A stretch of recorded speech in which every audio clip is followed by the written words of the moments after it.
team. How are you? Welcome back to the ABCDs of Sports podcast. Super excited again to be here, and thank you so much for spending great quality time for me. I'm your team captain, Smita Anand. Okay. Before we get into anything, I do have to admit when I'm wrong, and I was wrong and wrong big time. If you remember from last game, I had made a big prediction that the Kansas City Chiefs would win the Super Bowl and would make history by becoming the first team ever to win three straight Super Bowls. And coming off the heels of watching the Super Bowl, I was dead wrong. I wasn't even close. The Philadelphia Eagles put up an incredible performance, and they dominated from opening whistle to end whistle, and deservedly won that game yesterday. So, congrats to the Super Bowl champion, Philadelphia Eagles. Dr. Karan Rai in Game 13, if you recall, a big Eagles fan, is right now, I know, dancing in his boots and cheering and going crazy. For the record, he actually attended the game, so that's pretty awesome, pretty amazing for him to go check that out. Well, I'm trying to convince him to get that tattoo, that Eagles tattoo, but he hasn't said yes yet. But we'll see. Maybe he still might. At least the seed has been planted. I will say though, it was a wonderful Super Bowl in this aspect that my wife invited two families from our Gurdwara to come and hang out. One of them was an old family friend from Michigan, and one was a new family that had moved from Pennsylvania just this fall. And we all do Punjabi school together, and it was pretty cool that we all got to hang out, and we kind of really bonded. The kids had fun all hanging out together.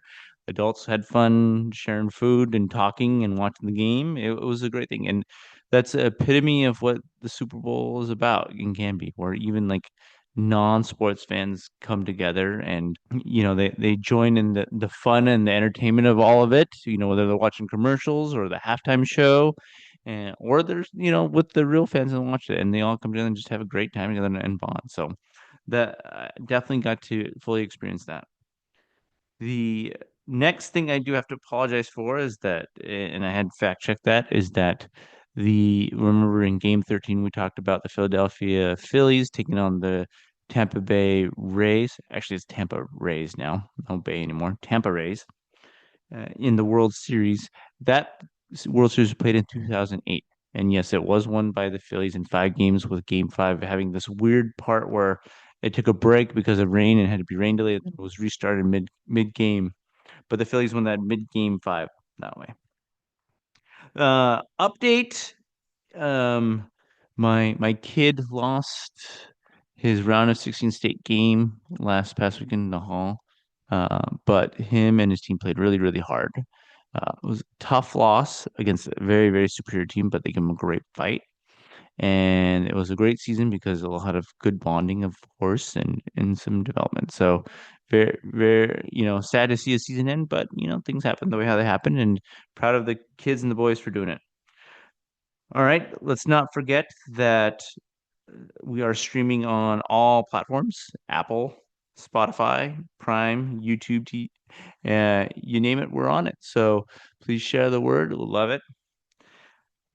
We are now in for a fun one for game 15. Very excited about the new team that we're going to bring on. Very, very, very special dude for me. So we'll get more to it. But as always, we always got to start off with our game plan.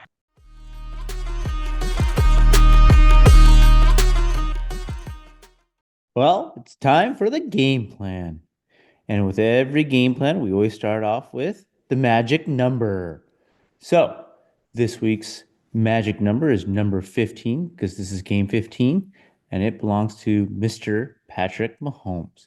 Yes, he did just lose the Super Bowl, but we cannot deny how great he is, and that how he's going to probably bounce back, and a lot more of great success is going to come, and we're going to consider him one of the greatest of all time. All right, some things that he's accomplished up to this point. He's already gone to 5 Super Bowls. He has already had 3 Super Bowl wins with 3 Super Bowl MVPs. That's number two all time in terms of Super Bowl MVPs, tied with Joe Montana. Number one, of course, Mr. Tom Brady. He's already a two-time league MVP, and this is all done before the age of 29. Whoa, that's amazing. I mean, quarterbacks usually peak, after 30, 32, 33, and he's still not hit that. So look out. The greatness of Mr. Patrick Mahomes and number 15 is just getting started. It's gonna be fun to watch, and we're gonna remember it for a long, long time. Next, we're gonna talk about our games of the week. There is a lot. Now you would think that after the Super Bowl that, there would be this lull and kind of this vacuum and don't know what to do. But to be honest, we're going with it. We got a lot. Actually, this is a great time for sports. Even though Super Bowl is over and we feel sad about football being done for a little bit of time, there's a lot of great sports, and they usually are. This is where they start taking off and really, really become fun and interesting and exciting. I mean, NBA is on the tail end of their regular season. NHL is on the tail end of their regular season, so they're both going for these big playoff pushes.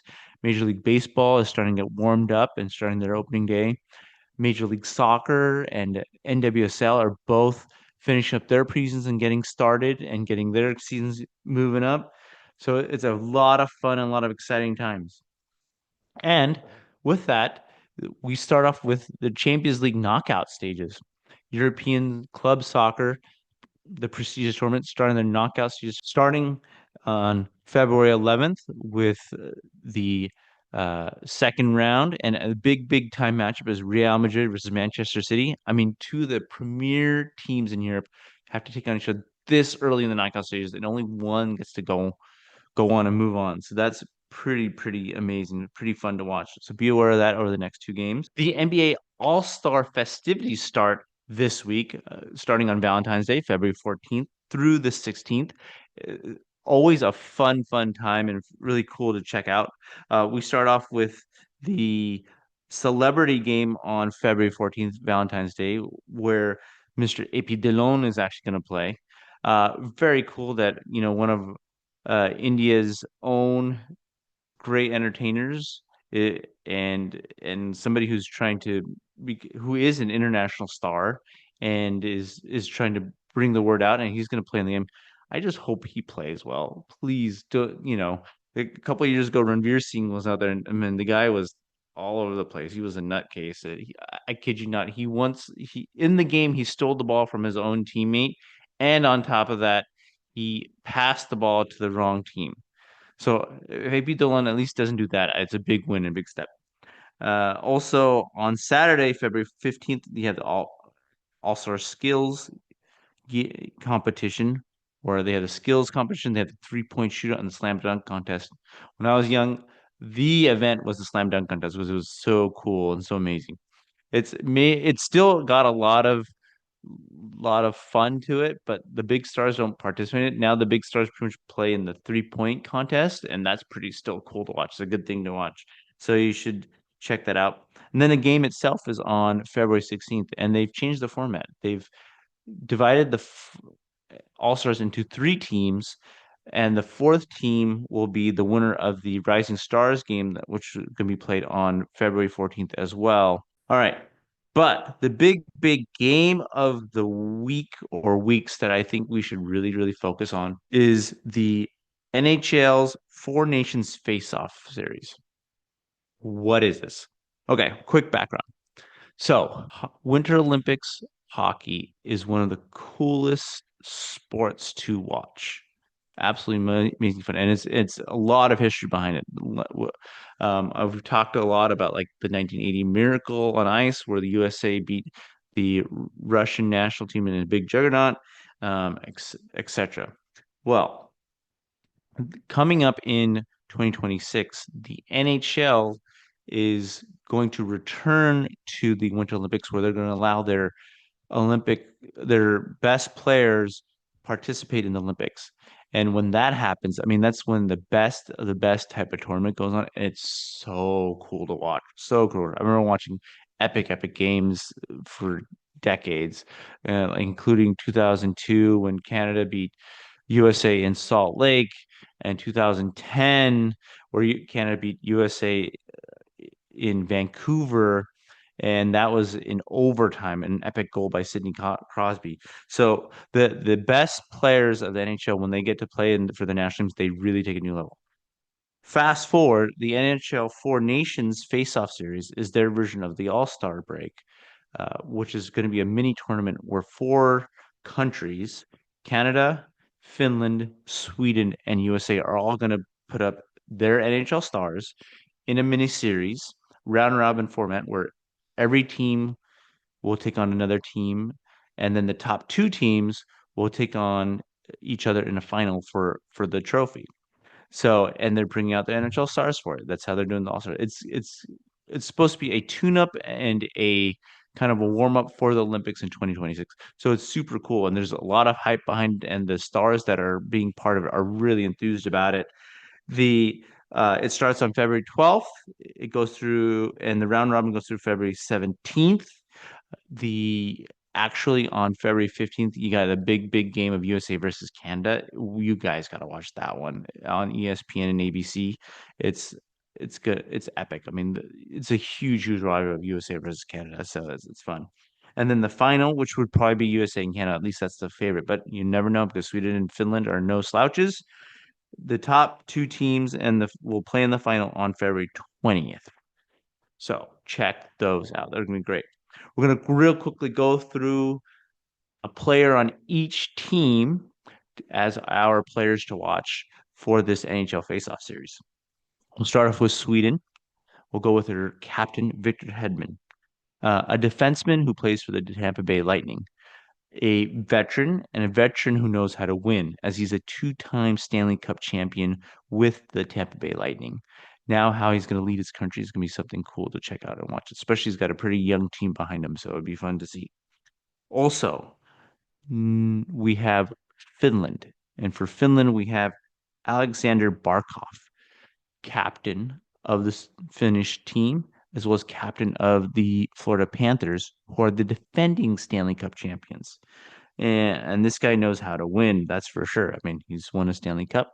So if he can take probably the most underdog team out there, the Finnish team, and see if he can help them lead them to some type of glory, pretty cool to see. Next, we have Canada. And I mean, Canada's roster from top to bottom is full of star powers. I mean, we know that Canada is that they breathe, they drink, they eat, they sleep hockey. Hockey is in their blood.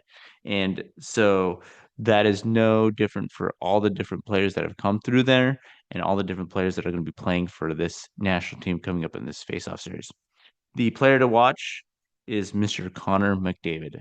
I would say the best player hockey wise on the planet. I mean, just last season, he had 32 goals and 100 assists for 132 points, tops in the league. He's a three-time regular season MVP. He's a five times he was the leading point getter in the league and hence won that award.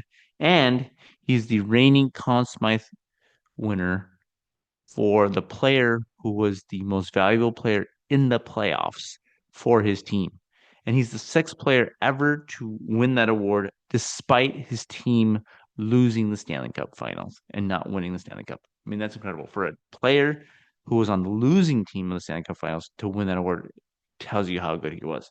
So he's so fun to watch. He's so fun to watch. You gotta definitely just watch the Canada's games for that.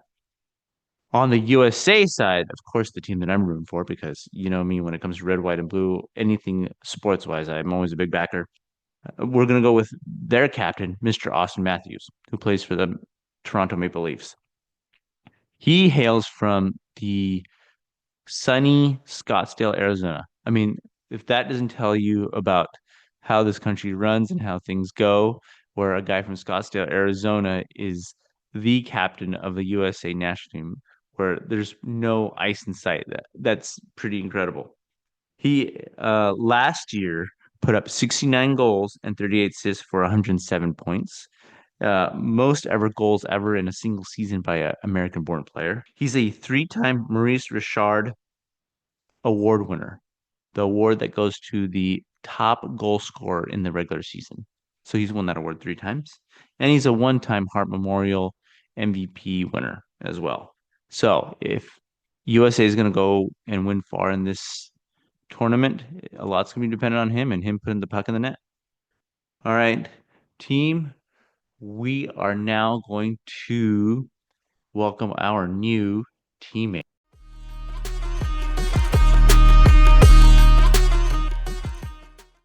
All righty, team. It's time to introduce and welcome our new teammate. And this one, I have a very, very special relationship. Another person that I've known his whole life and most of mine, my lovely and fun and amazing brother, Preet Anand. Yes, the Preet Anand that we mentioned way back in game one, husband of my sister-in-law and the person who interviewed me, Hillary Anand, and person who got this show helped me get the show started. But Preet's also been a good firm supporter and an avid listener, so I appreciate that. Uh, Now I'm super excited to bring him on and part of the team and hear his stories and have you guys all listen to his stories. Well, welcome, brother. Thank you for having me. It's exciting to see where this has gone, and I'm excited to talk about this with you. And thanks to you, now we're officially international because you're coming from us from Banff, Canada, Canmore, That Canada. that is correct. Yes, we're expanding. We've expanded. We were national first after what do you call it, game four, and now we're in international game 15. I mean, I can't ask for more than that. So that's awesome. That's growth right there. Thanks for staying up late, by the way. I know it's kind of late up there.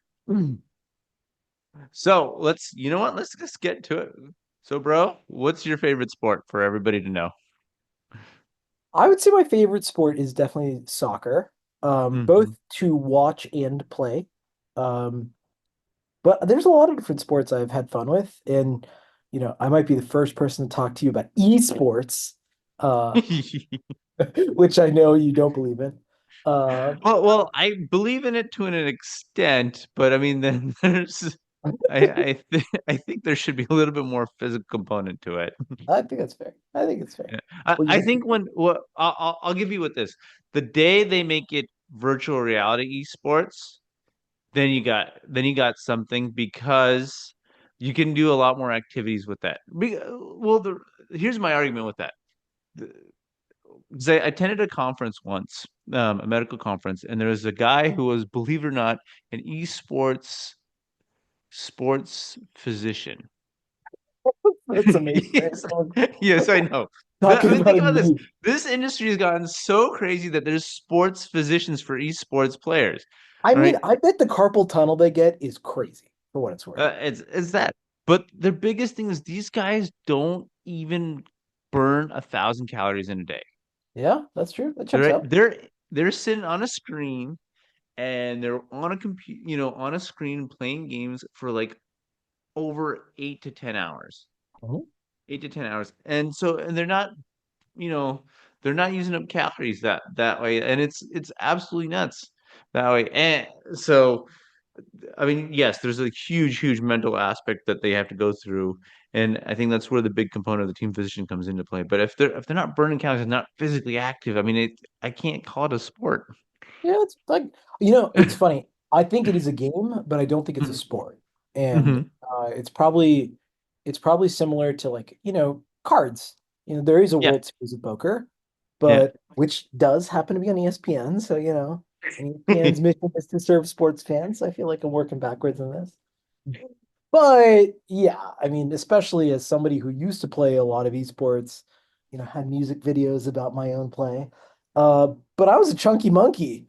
Um, and and so yeah, I'm with you on it. But sports have been a big part of my life at different parts.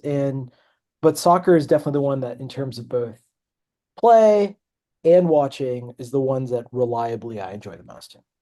Mm. And with that, do you have a favorite team or athlete And soccer? I mean, I'm or really sad anything? Alex Morgan retired. She's amazing. Hmm. Yeah. And a lot of my Women's World Cup journey was, of course, following her. Um, but also, Ertz didn't retire, did she? Not yet. She did. She did retire. No, Julie. Yeah, she Um, retired late last year. Uh, After the World Cup. After the World Cup in 2023, actually. That's when she I retired. don't, I don't blame her. Mm, No, I don't really think I have a particular favorite. I think for me, I enjoy watching the highest level of play. I hmm enjoy watching just the huge buildup of the World Cup. It's like the Super hmm Bowl.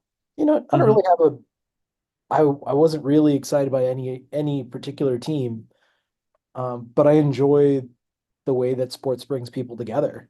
Uh, hmm so no, I don't have a favorite team really. Okay.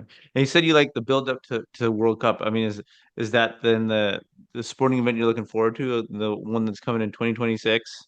Totally. Yeah, Yeah. absolutely. I mean, it- it's gonna be exciting. It'll be also a cool way to, probably be the first time I've traveled to Mexico in like over a decade. Um, Mm. and just to see how the US builds up to it too. It's like we haven't had 94 was our last That's World Cup, yeah. right? Yep. And so our Men's World Cup. soccer story as a country has really built since then. MLS Hmm was started after the World Cup, the last World Cup, I believe, right? That's correct. Right. It built off that momentum, and they're hoping then the momentum of this 2026 can really, really grow the sport, both men's and women's side. Yeah. So Hmm yeah, I'm really looking forward to that. I'm also looking forward to the next Women's World Cup, wherever it's going to be, uh, hmm because it's a freaking shame that the one we went to was the U.S. got clobbered. Yeah. Well, you're gonna like this because I think that will take care of two things for you. It's gonna be the 2027 World Cup in Brazil. Women's World Cup is going to be in Brazil. That's Yes. official. When did that get announced? A little bit earlier this year. A bit earlier this year. Oh, Yeah. sweet.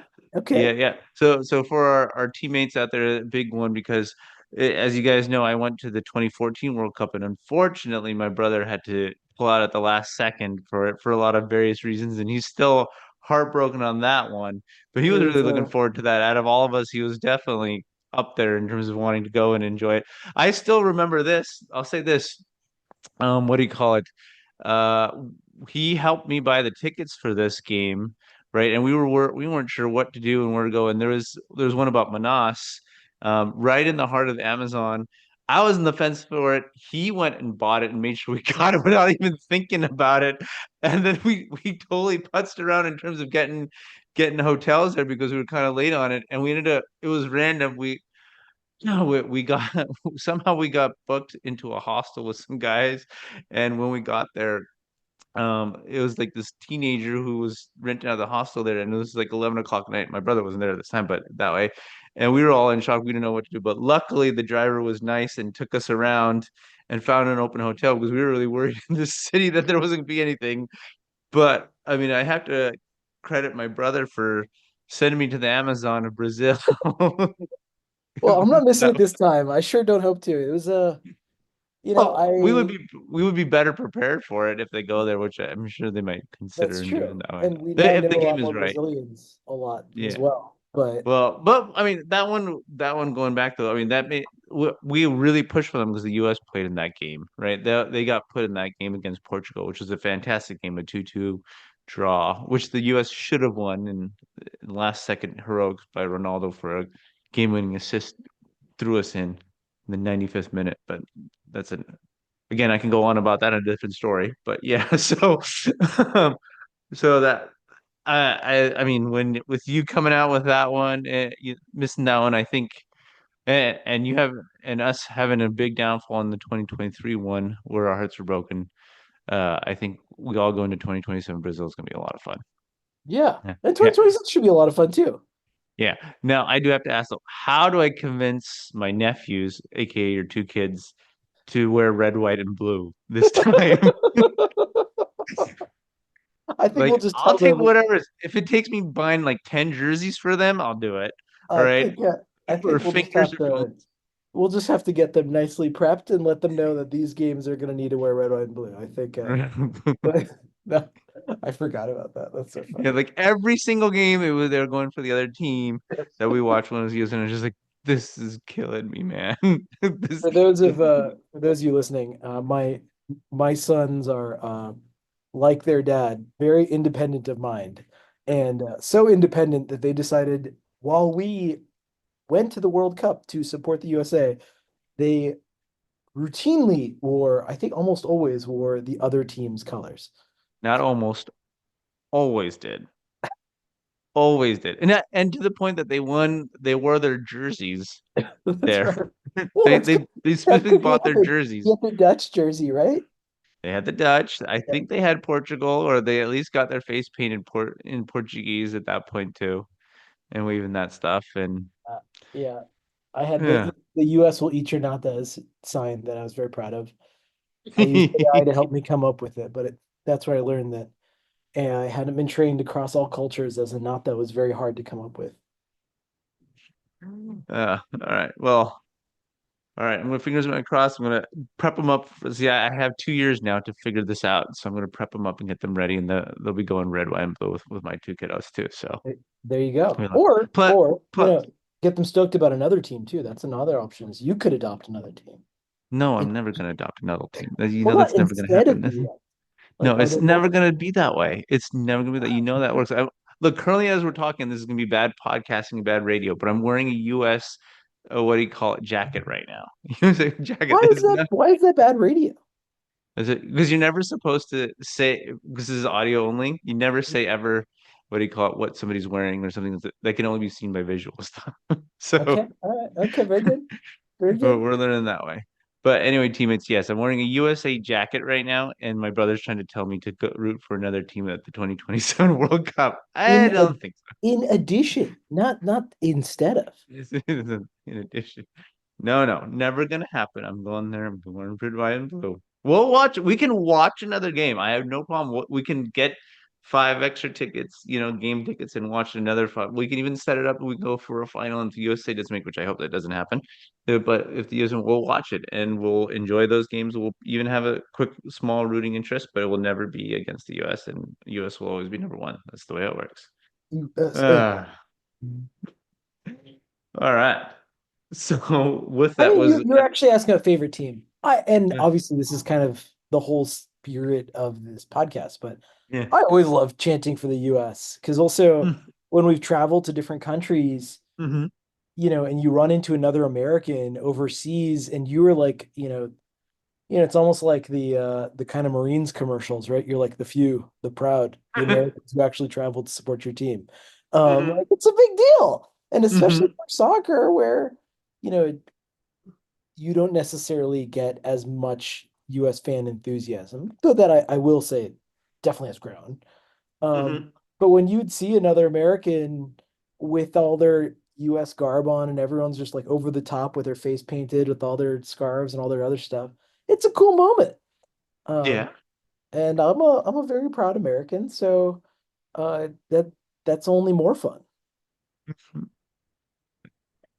And I mean, that's why what do you call it when it comes to 2026?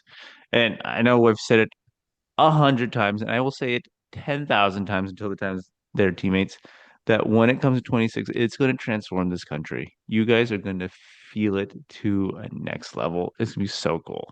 So just keep going. And like, I'll never be able to hype it enough. It's going to be amazing. So just be ready for it and just watch it and embrace it. You just got to embrace it and have fun with it. Uh, well, so is any of those your favorite, what do you call it, sports moment, or do you have another sports moment that you'd like to share with all of us? Oh, favorite sports moment. Um, I have a lot of different sports moments that are just amazing, but I'd say my overall one that comes up as just a recent one that was very fun, and I don't say it's Mm-hmm. my single favorite sports moment, but one that was really fun recently was the 2022 World Cup. Um, Mm-hmm. we were in our neighborhood in Oakland, at the Brazilian cafe. It's by the name of Paulista, a great spot. And in the game was in the morning, and the place was packed to the brim. And each goal with Messi and Mbappe and 3-3, and one of my neighbors was supposed to be catching a flight to the airport. But we agreed actually that I would drop him to the airport instead of them driving themselves. They gave up the cost of their airport parking so I could drop them and then arrange for their car to be put back so they could finish the game with us at the at Paulista so they could watch the final because it was just such an epic game. Um, that was just an amazing experience. And just again, like how sports can bring people together and literally like cause unnatural things out of the love of the game. Like they almost missed their flight and I changed my plans after the game so we could all enjoy the game together. Um, That's so cool. That's amazing. that's just a recent example that comes to mind. Um, yeah, that's just a recent example that comes to mind. But a What? big go ahead. No, no, I was just gonna ask them like anything before that or anything when you were playing. In terms of when I was playing, in terms of my own sport, I would say a big one that, and this is probably a big theme of it, but um, we played in that fun league together at Mm-hmm. Sportsplex in San Yeah. Diego. Mm-hmm. With, if you remember, her name was, I believe, Kendall, and she was freaking awesome. Yeah, she was a great player. That was our first thing. First thing, yeah, her name was Kendall something. We were all in gray, right? Our first one. It was Friday nights. Friday nights, late night, 8, 9, 10 p.m. games. Yeah. And we would just, it was in kind of indoor soccer. It was indoor soccer feeling. It wasn't actually indoors. Yeah. But playing that was also just a great set of moments and memories. And then the last one is with my roommates in college, what we would randomly do, and I don't even know what the cause of this would be, but we would just randomly decide, like at 11 o'clock at night, we were going to go play soccer, barefoot soccer in the wet grass after it had rained. Um, and we would just text a bunch of people, and then suddenly like 6 to 12 people would show up, and we would just play soccer at 11 o'clock at night for between 30 minutes and like 3 hours. Um, uh, and it was just a fun time. Like and it would happen probably twice a week. Um, Well, yeah, I recall you started that. Like you guys did that a regular thing, and it was just hilarious. Like I would sometimes I'd call you late night, and yeah, I'm just coming back from a soccer game. Like, what are you doing up so late doing a soccer? I'm like, yeah, just we're just having fun and playing just around. having some fun, burning some steam. Um, yeah, it's just been this drumbeat in the back of my life at different times as I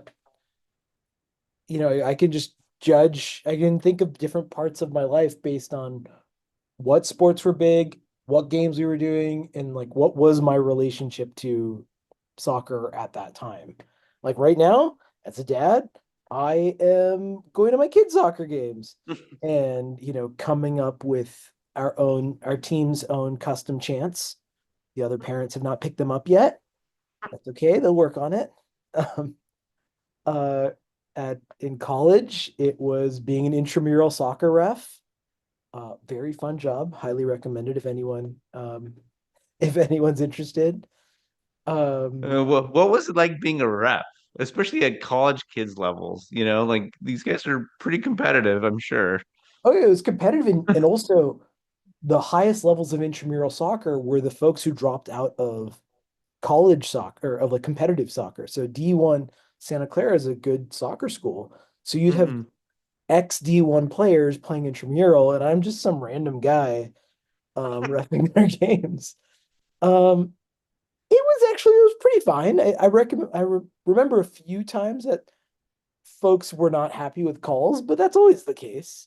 Hmm. But for the most part, um, it was even. So you would know, like, based on how serious the players were, like how you needed to ref.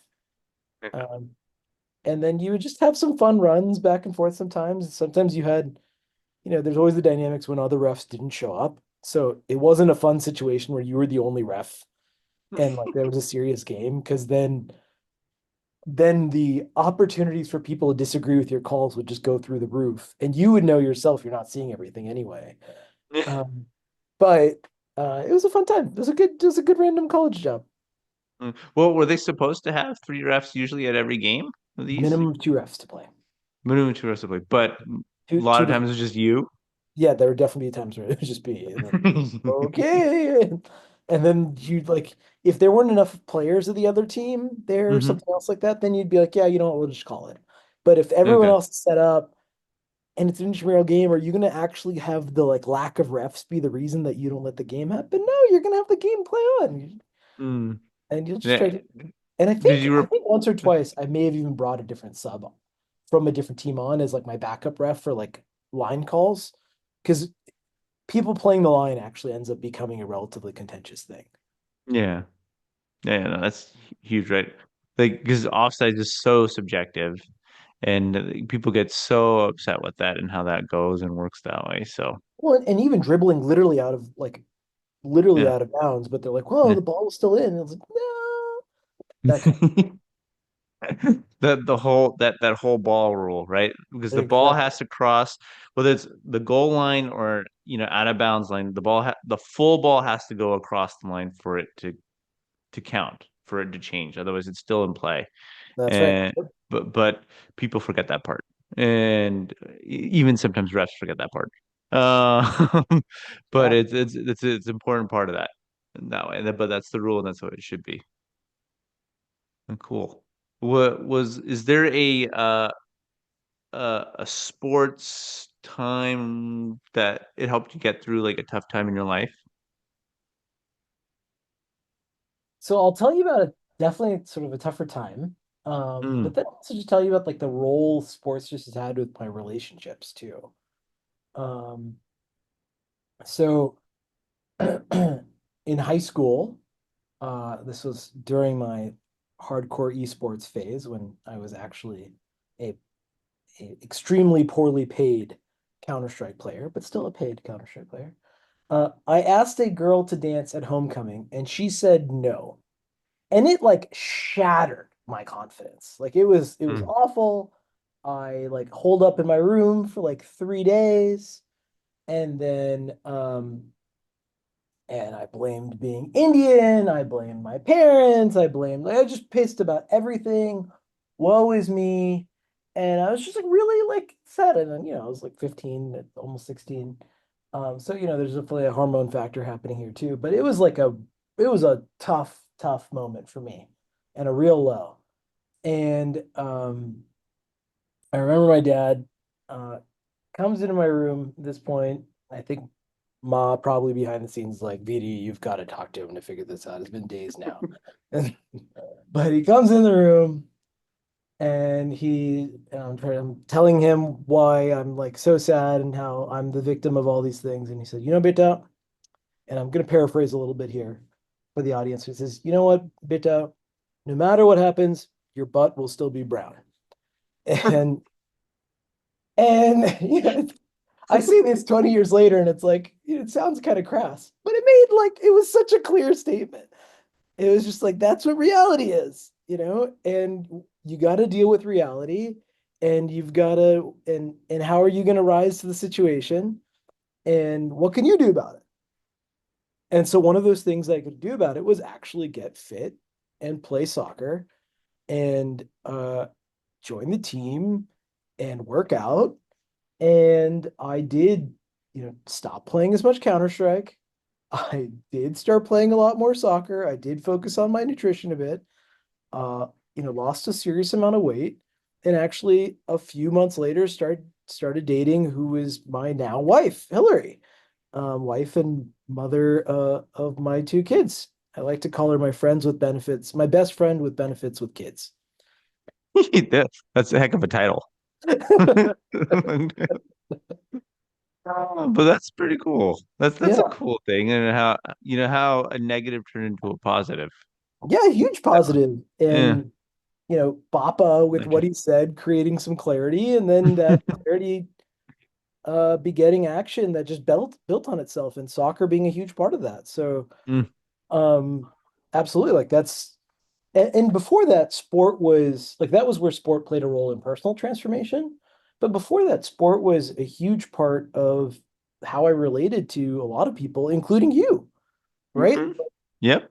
Uh, Growing up, wrestling was a thing we did together But oh my God, like the weekly schedule of the family was oriented around is when is Monday Night Raw? When is Thursday SmackDown? Oh guys, this weekend is WrestleMania or this WWE pay-per-view. Mom and Papa aren't even gonna like try to question you. I'm like, bitch, is this actually worth $50? No, it's assumed this is gonna happen.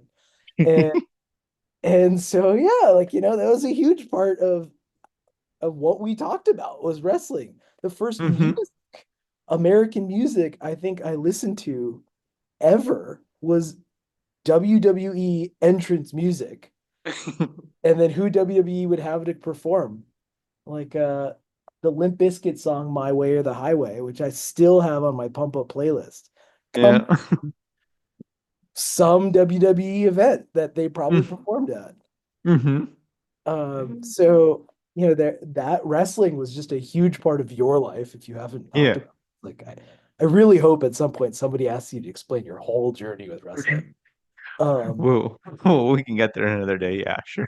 it's just okay. So since I'm here and I'm a guest, I'm gonna take the brotherly moment. For those of you who don't know, first of all, wrestling really was a huge part of our family's life. Like Monday Night Raw, Thursday Night SmackDown were like almost as reliable as Godwana on Sundays. Not and speaking of which, we wore wrestling gear to Godwana often. Like we're Yep. wrestling shirts. Yep. Like we wore DX shirts to Godwana. And It was so bad. how we did that, I don't know. But How we got away with it, yeah, but we did. like I don't even think you'd let your own kids get away with that today. No, heck no. Yeah.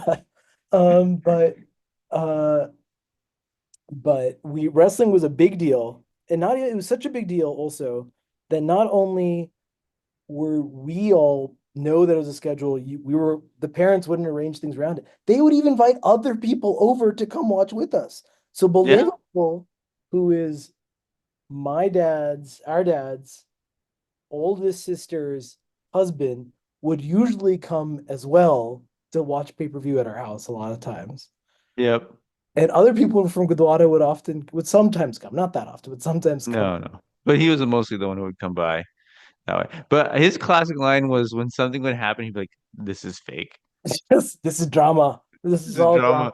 drama. And like, I'd be like, "But then why are you watching? Just go Yeah. away. I don't watch this Why are you thing." watching this thing? Oh, Undertaker. And then you'd get really excited about the Undertaker. It was so fun. But I mean, then obviously we would reenact everything.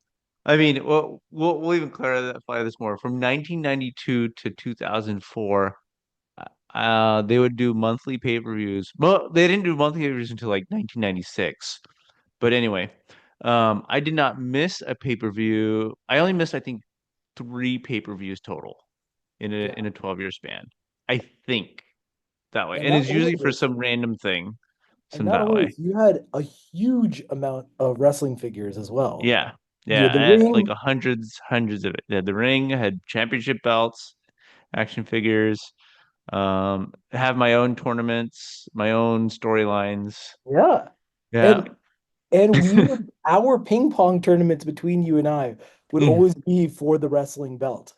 Yes, Like we had fake championship belts that we ordered on their catalog come over, pretend we'd be champs, and then we'd use that as a ping pong championship stuff. absolutely. It's kind of fun. Yeah. I mean, I think back on it and I'm like, wow, the parents did a lot to actually support sport in their own way. Like our dining table in the Foxhound house, our dining room in the Foxhound house was a ping pong room, not a Yep, dining room. not a dang.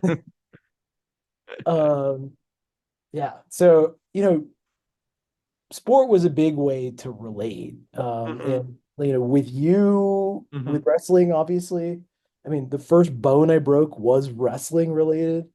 Yeah. Um, then I think about Rambaya and Bitubaya, who came over to the US in 97, Hmm. 97, right? Yep, that's right. Um, and we started learning cricket from them.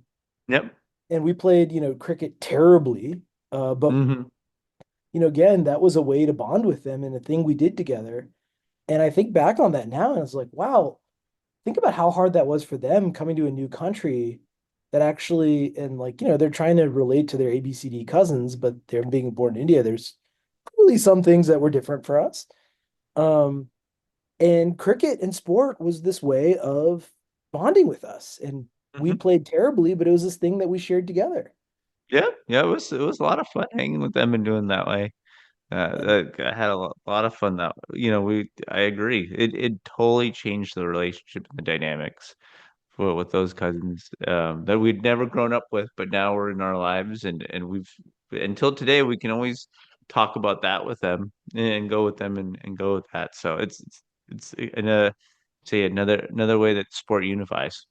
yeah. And then another Mhm. one, obviously, with you and I is just how much FIFA we would play together late in the night. Oh, I mean, epic guys, teammates. I mean, you have no idea. We'd have epic battles. I mean, easily during our college years, while everybody goes to bed at like 10, 11, we would stay up another 4 hours and play FIFA together. And we would set up different rules. One was called the Gauntlet. We each picked 7 teams, all right, 7 teams that we really, really liked. And a team, every time a team gets 2 wins in a row, you play as a team as one team, and if your team gets 2 wins in a row, you get a point. And the team, and if what do you call it? If a team, what do you call it? And then after the 4 hours, whoever had the most points wins. With the one exception being is if a team runs the gauntlet, runs through all 7 teams of your opponent, you win that one and go that way. So it was, I mean, it was a lot of fun. And we would just like, and Ma sometimes would get up and be like, "What are you guys still doing up? I know. When are we gonna play, Ma? This is our time." Otherwise, you guys will bother us with other stuff. So, And she'd be so mad because especially be a little bit drowsy in the morning when we're all yeah, and totally. wake up a little bit later. Yeah, Wake up totally. 10, 11, and she's like, man, there goes the day. Yep. I mean that gauntlet, and then the only other one, which is not sports related, but that I remember as well, is Soul Calibur. Yes, yes, That yes. we We would did. plan out all our characters and have like 10 each in these epic battles. Yeah, they had set up a gauntlet type of thing that way on that one. Of course, we've played tons of who hasn't played tons of video games together, but yes, FIFA is probably our magical one that we've done has been consistent through all the consoles that we've gone through with it. We've always made sure we had a FIFA that could play and Yeah. go through that. So, uh, I'm gonna segue. Is there an athlete you would trade roles with? Yes, actually. Uh-uh. I thought Okay. about this. Hmm. Travis Kelsey. Oh, no. Is it because what do you call it, Taylor Swift and your wife is a Swiftie? That's right. Yes. Oh, I should have not asked that first. I should have guessed. Uh, I although was like, what way can I be more attractive to Hillary if uh, I'm closer to Taylor? That's your guys' dream. That's what you guys should just be for Halloween this coming year. You guys just be Travis Kelsey and Taylor Swift and I don't think enjoy it's the, the, this is that a dream. her thing. I respect both of them. I was a little curious if Taylor's gonna, break up with him after, because Taylor might not like losers. Uh, but so far the answer is no.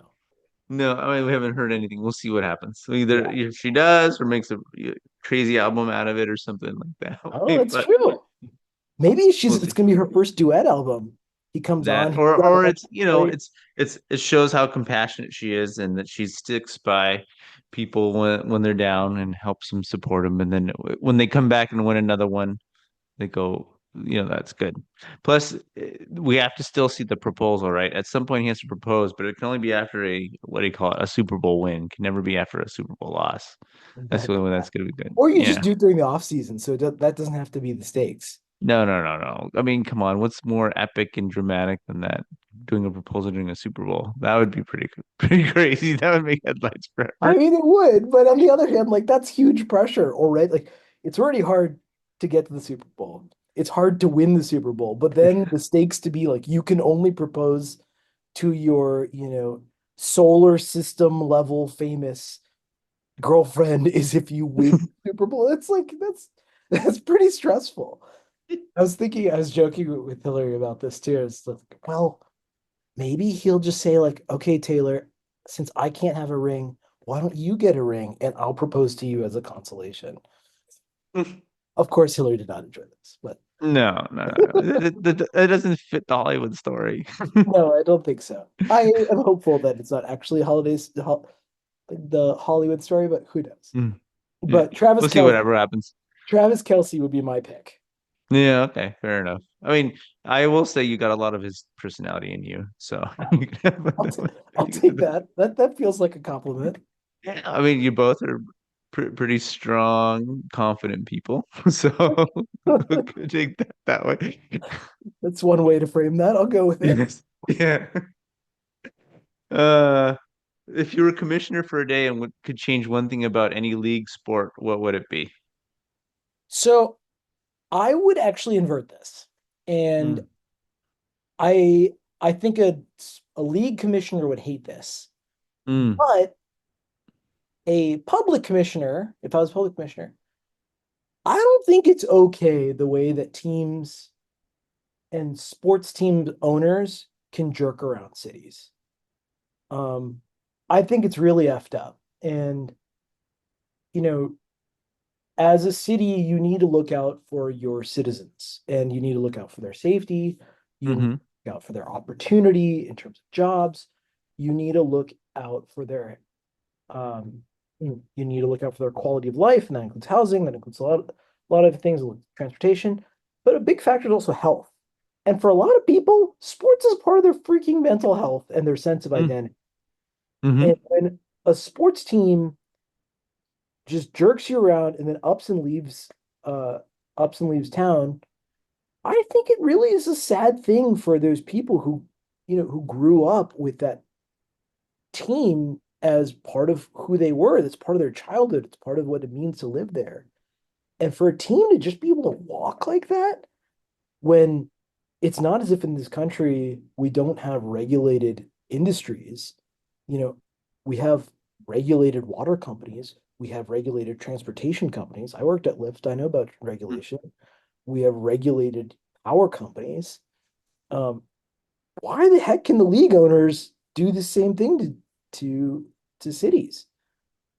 I think the dynamic should be different because I think what currently happens is no less than emotional terrorism.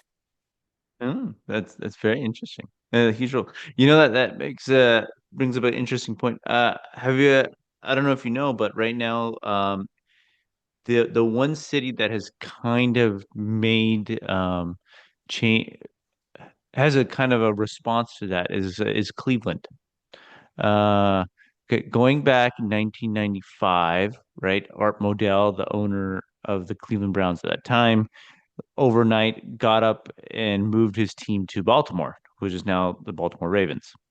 Um, the the city of Cleveland was devastated because the Browns were pretty much the team at of the town at that time. In 1999, NFL tried to fix that by providing them with a franchise. Now, again, the Cleveland Browns.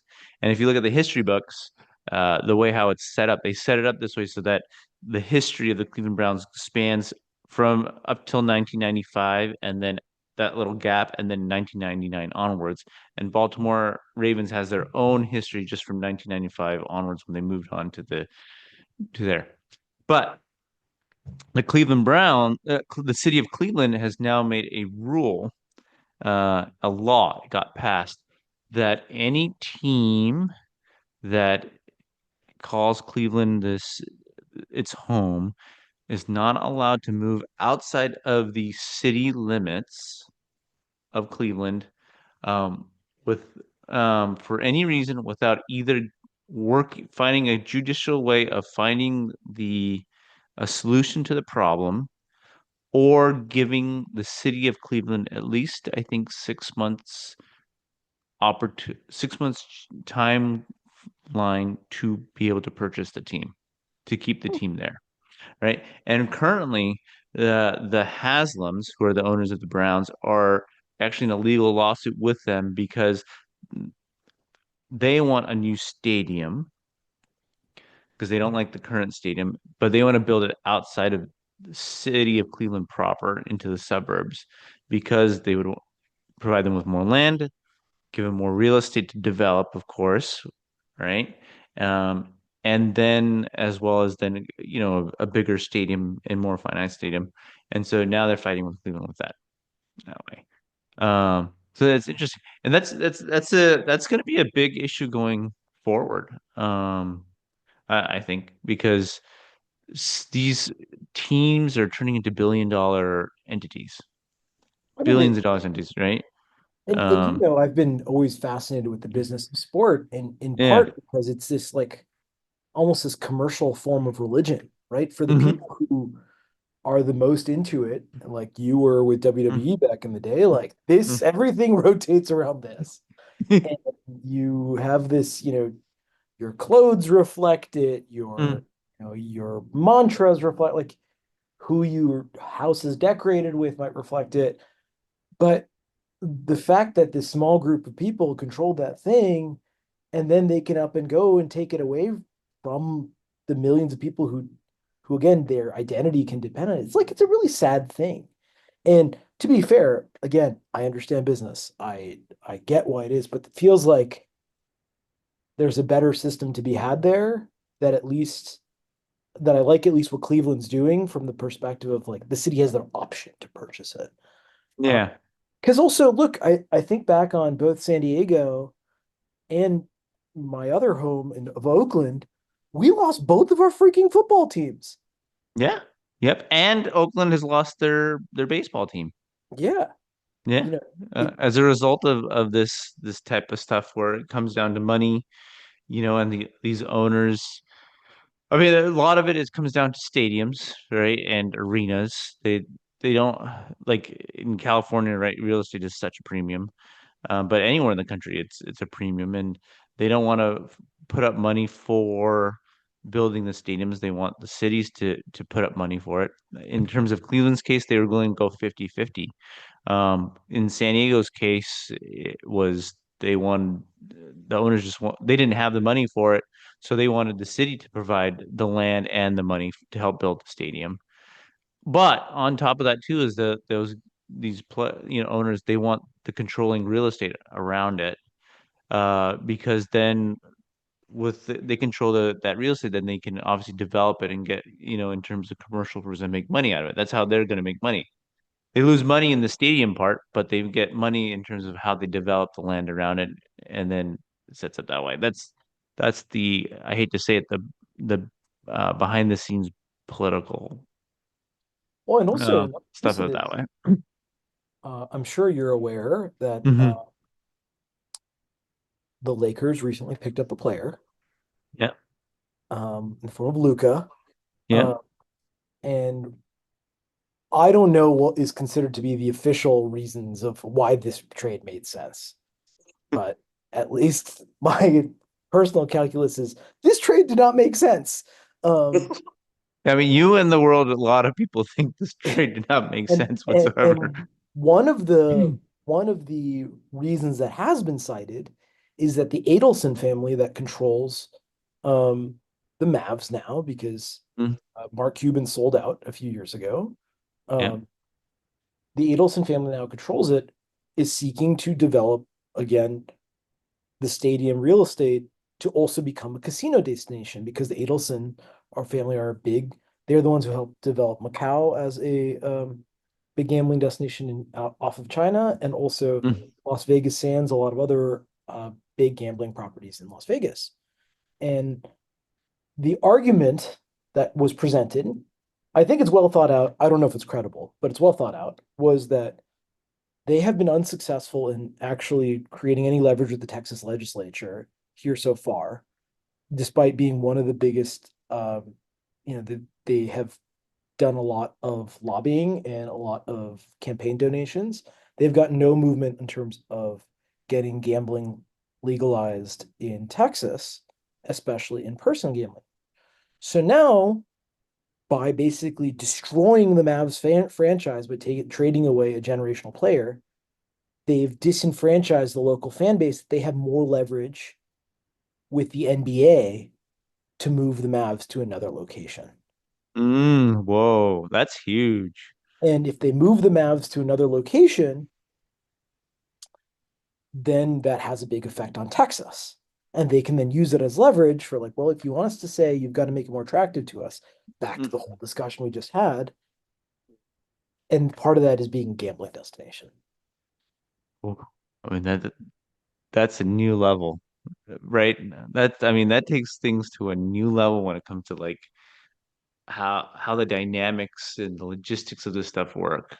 So pretty And fascinating. that's thinking many, many steps down the line, right? That's literally Yeah. thinking probably like 6 or 7 years down the line. And but Luca definitely was one, obviously a big player, was very happy in Dallas and was very and spoke as if he wanted to stay there the whole time. So it's reasonable to have been thinking 10 years out with regards to this guy. And the trade just didn't line up. Yeah. That's an interesting thought process. Did it? You say that for our teammates out there, because you and I have had great sports business discussions, but it'd be great to kind of further tell everybody again what sports podcast you listen to, because they might help Mm, with stuff like that and bring up some new stuff that people can think about. sure. Okay, so um, first of all, I think sports as a business is a fascinating business opportunity for the reasons I said earlier, but I'll just restate it briefly. One, it your if you think about it from business, your most hardcore customers, there's no limit to how dedicated they can be to you. And so as a Hmm. business, it means that you can have your best customers can carry your whole business. And then all these other folks can also there that's just an incredible thing of its own right from a business perspective. Second thing is it has what's called it's an ecosystem. Your team doesn't exist on its own. It exists as part of this league, and that overall thing has much longer staying power and durability. So it's not going to be a flash in the pan. If you're buying a sports team or you're involved with a sports team, it's going to stay around for decades most likely. And the only other asset that's probably close to that is like real estate. Whereas otherwise, you know, most tech companies don't make it to 20 years. How long has Yahoo been around? They've been sold twice in the past 5 years. Yeah. Um, so it's a very durable asset. And the last piece is it's scarce. There's not that many teams and there's not that Hmm. many sports. So that's what Yeah. makes sports as a business very attractive. Um, it's also, again, also because it's so attractive and there is all that power, I think there are pieces problematic, as I just spoke about before.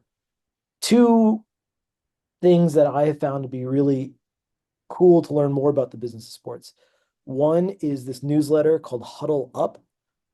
I listen to it. They send a newsletter once a week if you're on one plan, or 3 times a week if you're another one. And it's just really cool, different takes about stuff and the business of new leagues. Why is Tiger getting involved with LIV golf? Um, Stuff like that. Really interesting. And then the other one is my favorite podcast in the world by the name of Acquired, um, has done some deep dives into leagues like the NBA, the NFL. The two hosts were actually just on um, Dax Shepard's podcast, The Armchair Expert, I think it's called. What um, I don't know that one. talking about the NFL's history. They did one about the acquisition of the LA Clippers by Steve Ballmer. So Uh-huh. they've done these like 3 hour long deep dive podcasts about certain sports leagues and sports teams and the histories around them. And it's both great stories, but it's also just pretty fascinating from a business perspective too.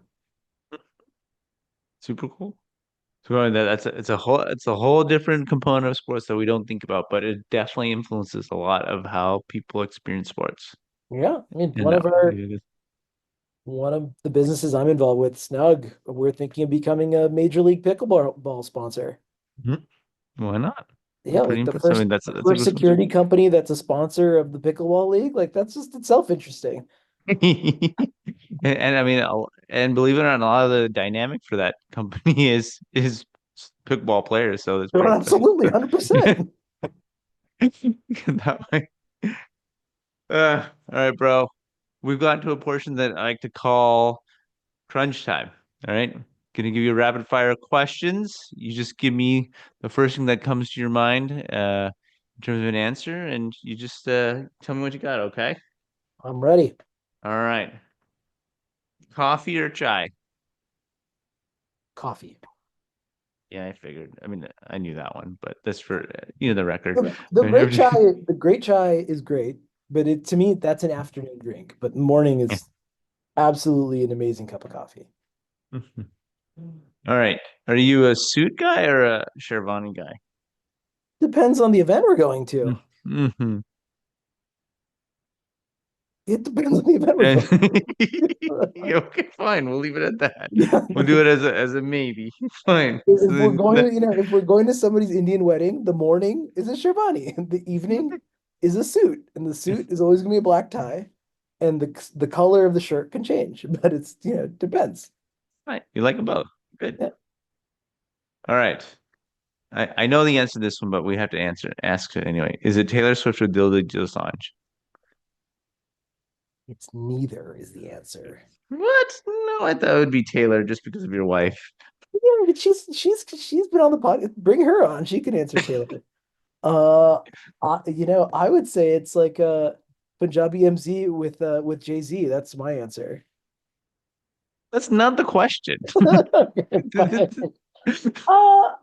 Probably Taylor, but I'm not deeply attached to either.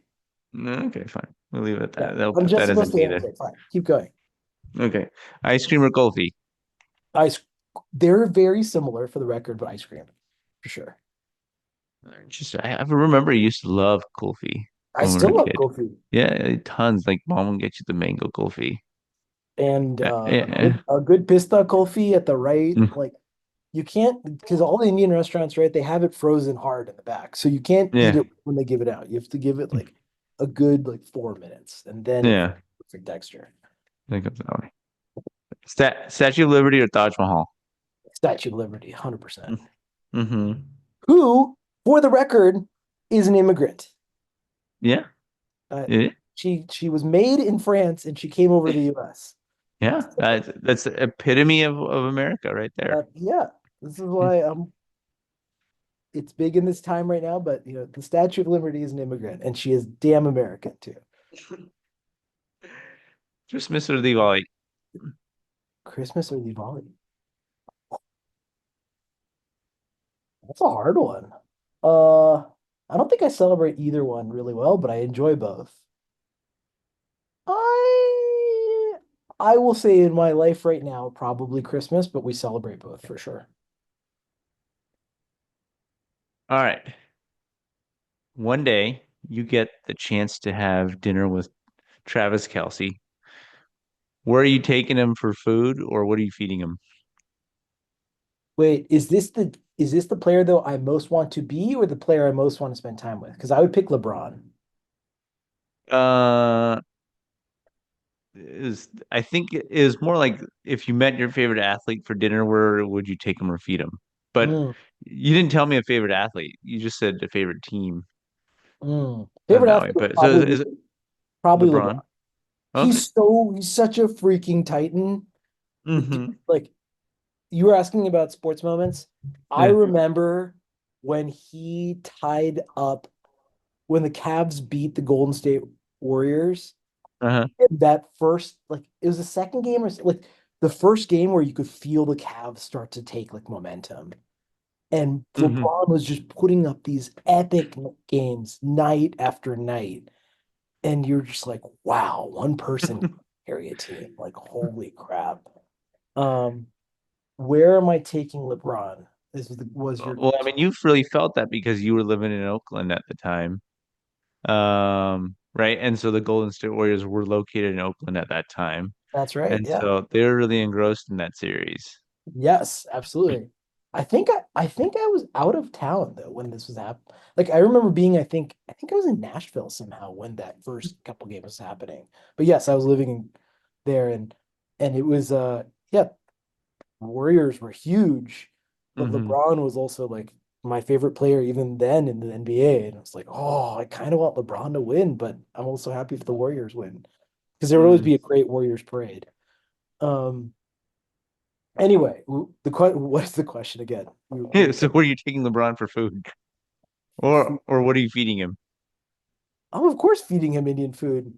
We're gonna have some Uh, great naan. I'm gonna teach him how we taste naan, and then I'll invite him up after his retiring, like to join you as a judge at the World Non Festival. I figured that would be fun. It'd be fun if Yeah. you're sitting there with LeBron and judging nons. Yeah. Yeah, hopefully, what do you call it? Anonymous puts in another bid. I don't want to see his take on that one. Eh, for all you guys out there, Anonymous was my brother's bid, but he put it in Anonymous just to keep keep the bracket equal. We had Less attention. unexpected late entry, and I had to keep the tournament moving forward. So two You years gotta in a have a row, competition I bracket. had to be a late entrant in order to keep the non-tournament bracket going. Yeah. And so I was a non-amiss. Not anonymous. Oh, it was fun. I mean, you put Nutella on it, so it was so good, tasty, and different. This is unique. Yeah, I want to see LeBron's take when he eats your Nutella naan. It'd be Does he like pretty good. Nutella? I don't know. I don't know. All I know is he likes bass. Hmm. Sea bass. That was once because I read an article once. Um, it was weird. Well, not weird. It was interesting and cool. And how close Dwayne Wade and LeBron James were before they became teammates and while they were teammates. Oh, Uh, so much so, right? Because Dwayne Wade's fiance and then wife, Gabrielle Union, one I think like on a regular basis would call the what like if they're all going out for dinner, going and setting up reservations, and she couldn't get a hold of Dwayne Wade, she'd call LeBron.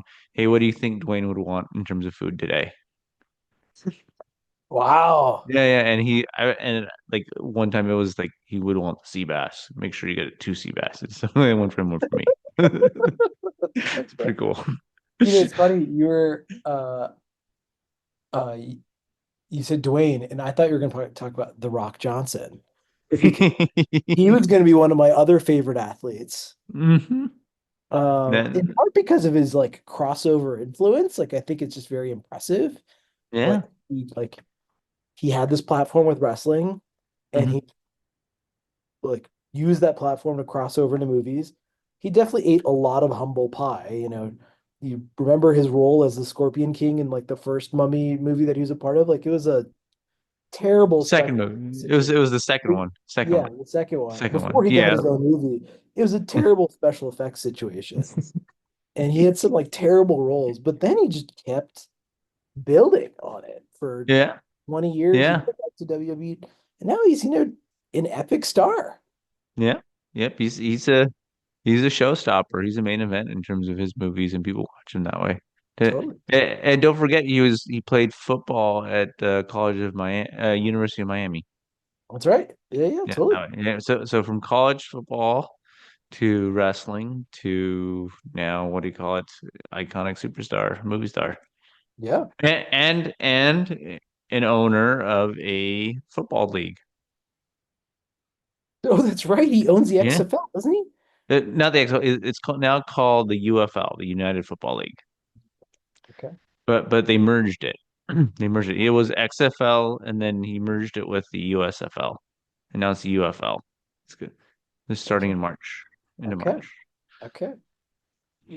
Uh, DDLJ or Titanic? DDLG, 100%. Mm-hmm. Thank God. That way. Hip hop or Bhangra? Bummer. Okay. Dude, was the other night was listening to Larry Mandy's music. Yeah. Oh, it The was, good old Tunuk Tunuk, my I nephew's mean, favorite is song.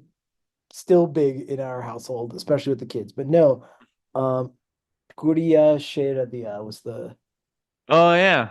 That's the the soul with dun dun dun Ravina dun dun Tendon. dun dun dun. Yeah, Yeah. I was doing work to that at like 11 o'clock at night, and I was like, "This is great, thank you, Amazon Music." That guy, I mean, he had so many hits at that time. He was total king. Like 15. Every big song he put out there would just became a superstar hit. And I'm thinking about Totally. like, man, what is this? This is so nuts. Yeah. Is that way? I mean, and we can go on that one another way, but I mean, and his concerts were so iconic. But now it's Diljit's the one who's doing that. All right. Favorite Here's sport? my question to you: when does Diljit get his Super Bowl halftime show? I don't know. I would, you know what? I would. I'm hoping and praying we get to see in our lifetime. Well, I mean, we'll see in the next 5 years. It depends on the next 5 years go. If it's gonna happen, it's gonna happen in the next 5 years. For him. That's for him. Yeah. Okay.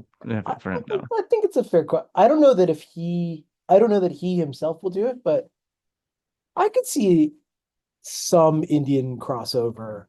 Uh, I mean, that would be epic. If it's not him, then that would take about 10 years. Uh, yeah. I I'll, don't know who the I'll, other I'll artists say would. this I say this because as far as I can tell, in terms of American influence and stuff, there's no depth behind him. What does that You, mean? yeah. Okay, so let's put it in terms of a sports type of scenario. You have your face of the league for NFL. It's Patrick Mahomes. Yep, yep, Okay, okay. But behind him, there's other star power that people will still go see, even if Patrick Mahomes isn't playing. Josh Allen, Lamar Jackson, Saquon Barkley, yeah, Derrick Henry, etc. Right? I can't think of too many Punjabi music artists behind Diljit, aside from AP Dillon, who's eh, he's good, but he's not a super megastar that I think is gonna has lasting power because he hasn't really reinvented himself. He hasn't evolved. His music now is pretty much the same like 5 years ago. So there's no superstar power behind Diljit that can carry because Diljit is probably the one who's carrying it right now. But then in tenure, you need let's say if Diljit doesn't get that opportunity, you need somebody else who's going to take it to the next level beyond him, who's up yep. and coming. Yeah. Yeah, that's fair. Okay. I can't see that yet, but I could be off because I mean I'm not totally too much in touch with all that stuff now either. We'd have to go back to Saab Grover in Game 11 and him, and he would tell me all that stuff. Yeah, there So you go. yeah, that might be a good question from next time. Um, okay, so your favorite sports movie of all time? Probably Miracle. Hmm. That movie is so amazing. I was after you did the top five sports movies, I called you about how come you couldn't put Miracle on there. I listened to the episode fully to make sure, and like quickly too, to like hear what you all went through. And there was like some that beat. I was like, okay, cool, cool. I agreed with Lagan for what it's worth. Lagan was a great choice, but I was like, where's Miracle on here with that? Yeah, I love Miracle. It's in my top 10, but for the circumstances of that podcast and us trying that out, I had to limit down to five, and unfortunately, I couldn't put it beyond those other guys. So, but Miracle's a great movie, and I love it. Miracle followed by the replacements, Eh, Release which is a lot of fun. A lot of fun that movie with movie Keanu is like Reeves. one of my like I watched that movie probably, again, this was back in high school when time was infinite. And there was no like there's basically no cost to staying up too late. Um uh I would probably watch that movie like once a week. Um and I just love the story. Like the story and the lessons from that movie are just so amazing. Like both of them have like speak to different parts of me, but Miracle is, it's you know, it was a great story about people coming from nowhere. A new strategy is like to me, it's a lot very similar to entrepreneurship and taking a new approach. And that's what that team did. And then also just like to really rep the USA in a big way. Like I have chills in my body talking about the movie right now. Because of how awesome that movie is. Um, and then the replacements is also about like not taking life too seriously in some ways too. And that, you know what, you'll have big shots, but sometimes those will fade too. And that's definitely what happened in the replacement. So, and there's just good music in that movie too. Well, and, both of those um, are what do you call it? Uh, Great underdog stories. Yeah, You they can hear are. that though. Yeah, Yeah. that's true. I mean, the what do you call it? Miracle and its story about the 1980 USA hockey team is probably the biggest s- underdog slash upset in sports history. You can argue that one. And and then replacements is all about that stuff where these, you just kind of come together and put that up. Even if you're no matter what level of sports you are and what you play, if you work as a team and you come together, you can overcome anything, that type of thing. Yeah, it's a great movie. Hmm. Cool. Well, bro, it was fun as always. This ends this game, but I had a lot of fun as always talking about a lot of stuff and always having discussing stuff with you. So thank you for coming on. Thank you for having me, and thank you for letting me tell everyone about how much you loved wrestling. Okay. Yeah, you're welcome. We gotta keep the surprises coming for our teammates. That's So right. this is because if anybody ever has wrestling questions, we can always, at least from 1992 to 2004, please feel free to ask. We can talk later. Are we gonna have Uh, Ma as a guest as a for a reverse interview of you? That'd be awesome. oh, it'll be hilarious one day. I'm sure one day. The only thing is, I don't know how to keep it that under 3 hours with her. Oh, So all right. I have to strategize that. Otherwise, it's a possibility. All right, team. As always, good game, good sportsmanship, and lots of love as always. Till next time. Bye.